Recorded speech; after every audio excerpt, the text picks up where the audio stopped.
আজ কতগুলো দিনের পর বর মেয়েদের নিয়ে বেরিয়েছি একটু ঘুরতে এই মনোরম পরিবেশের মধ্যে দিয়ে। কোথায় যাচ্ছি তার জন্য তো পুরো ভিডিওটা দেখতে হবে, তো দেখো। Good morning, welcome to my channel lovely Rikta. আর আমি রিক্তা চলেছি তোমাদের সামনে আনাদের একটি ব্লগ নিয়ে। আজ হচ্ছে শুক্রবার। তোমরা সবাই কেমন আছো? আশা করছি সবাই খুব ভালো আছো, আর আমিও কিন্তু ভালোই আছি। সকালবেলায় উঠে বাসি কাজ সেরে স্নান টান করে সুরজিৎকে চা করে দিয়েছি, ও চা খেয়ে চলে গেছে দোকানে, আর আমিও তাড়াতাড়ি করে ঠাকুরকে সেবা দিয়ে নিয়েছি, মানে পুজোটা দিয়ে নিয়েছি। তো আমার পুজো টুজো তো সকাল সকাল কমপ্লিট হয়ে গেছে। মেয়ে দুটো এখনও ঘুমাচ্ছে, আজকে যেহেতু গুড ফ্রাইডে, তো ওরা স্কুল নেই।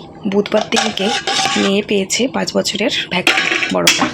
তো সেই জন্য ওর বৃহস্পতিবার থেকে স্কুল ছুটি, ইস্টারের ছুটি পড়েছে।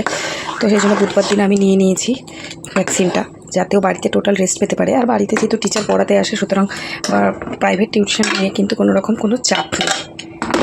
ওরা ঘুমাচ্ছে, ওরা উঠে যখন ওরা হরলিক্স খাবে, কমপ্লান খাবে, দুধ খাবে ছোটোটা, তখন আমিও চা খাবো। ও বাদবাকি চাটা রয়ে গেছে ওখানে অবশিষ্ট। বাইরে উঠেছে একদম জোরালো রোদ, দুদিন ধরে কিন্তু ভালোই গরম দিচ্ছে। আর আমি রান্নাঘরে দেখো হাঁড়িতে চালটা তো চা করার সময় ভিজিয়ে রেখেছিলাম, তো ভাতটা আমি বসিয়ে দিয়ে জামা কাপড় মেলতে গেছিলাম। জামা কাপড় এক বালতি কেচেছি, সেইগুলো মেলে টেলে দিয়ে আসলাম। এখানে ভাতটা প্রায় হয়েই এসেছে। যে মাছটা রান্না করবো ফ্রিজ থেকে বের করে রেখে দিয়েছি। এখন ডালিয়া বসাবো, ডালিয়াটা বসিয়ে নিয়ে তারপর কী কী রান্নাবান্না হয় আর সারাদিন কী কী করি অবশ্যই তোমার সাথে শেয়ার করবো। টাইটেল থাম্বনেল থেকে তোমরা হয়তো গেস করেই নিয়েছো যে আজকে সারাদিন কী স্পেশাল ব্লগ হতে চলেছে। তো সঙ্গে থাকো, একটু স্কিপ করো না, আশা করছি সবার খুবই ভালো লাগবে ব্লগটা। অনেকদিন ব্লগ পর তোমাদের সাথে ব্লগ শ্যুট করে শেয়ার করছি। ভাতটা উপর দিয়েই মানে দুষ্টুর দুধটা জাল দিতে বসিয়ে দিয়েছি, আর একদিকে রান্নার শুরু করে দিয়েছি। সকালে একটা ডিম ভাজছি, দুষ্টু আর আমার হয়ে যাবে এই ডিমটা দিয়ে। করবো রিচে মাছ, তাই ভাবলাম কড়াইটা যখন তেলেরই আছে, কোনো তরকারি বসানোর আছে, যতগুলো ভাজাভুজি আছে সেইগুলো আগে ছেড়ে নিই। তার জন্য দেখো মাছের ঝোলে মাংসের মতন আলু দেবো, তো সেই জন্য আলুগুলোকেও ভেজে নিচ্ছি। রান্না করতে করতে একটা ব্লান্ডার করে ফেললাম। বলছিলাম যে মাছ টাছের কাজ, ভাজাভুজির কাজটা আগে করে নেবো তেলের কড়াই থাকতে থাকতে।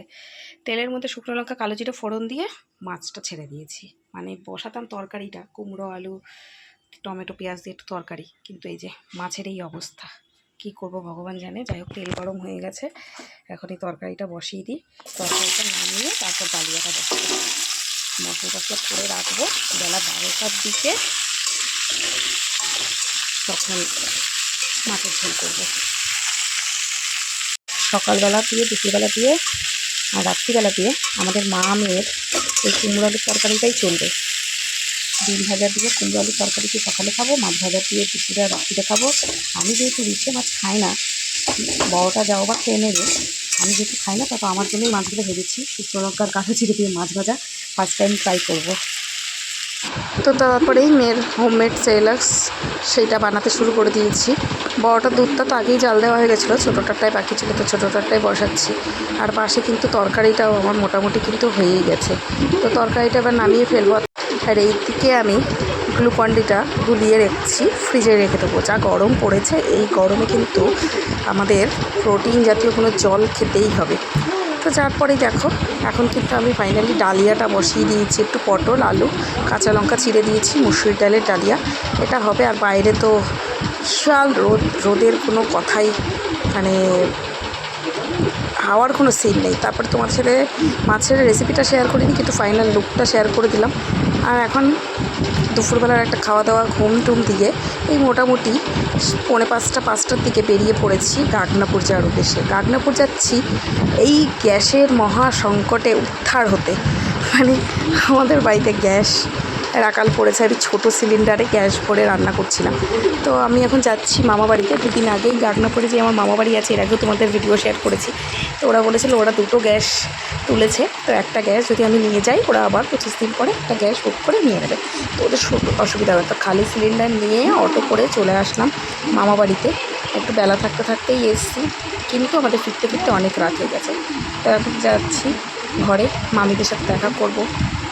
মামি, দিদা এরা তো আছে। হ্যাঁ, কোনো মামাদের সাথে দেখা হয়নি, কারণ মামারা কাজের সূত্রে সবাই সেটার মতো বাইরে থাকে। কেউ ব্যাঙ্গালোরে থাকে, কেউ শ্যামনগরে থাকে, কেউ রেগুলার 4টা থেকে আপ ডাউন করে।